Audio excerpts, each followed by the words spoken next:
အာဆင်နယ်အသင်းရဲ့ဒီ Champions League Final ပွဲနဲ့ပတ်သက်တဲ့သတင်းတွေကတော့အခုချိန်ထိမပြီးသေးဘူးဗျာဆိုတော့ဒီပုံမှာမြင်တဲ့အတိုင်းပဲ Ruud Gullit ကဒီသူပြောထားရရှိရပါတော့အာဆင်နယ်ကဒီ Champions League Final ကိုနိုင်ဖို့အတွက်ကမထိုက်တန်နေဘူးဟိုအမြဲတမ်းခံစစ်ဆော့နေတာပုံစံမကြဘူးပေါ့ဗျာ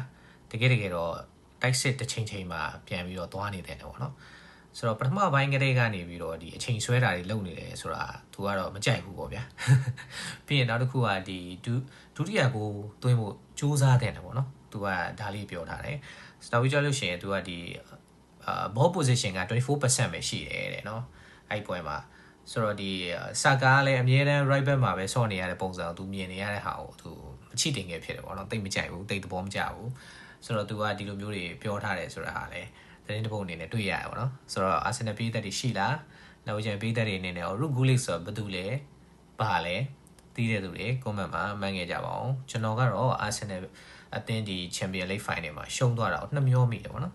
ဆိုတော့အတူနဲ့လည်းအတွေးလေးနည်းနည်းတူတယ်လို့ကျွန်တော်ခံစားရပါတယ်တချို့အချိန်တွေမှာအာဆင်နယ်အသင်းတွေနဲ့တိုက်စစ်ပြန်ပြီးတော့ဆင်သင့်တယ်လို့ကျွန်တော်တို့မြင်တယ်ပေးသက်ကောင်ဘယ်လိုမျိုးမြင်လဲ comment မှာဝင်ရောက်ရေးသွားလို့ရပါတယ်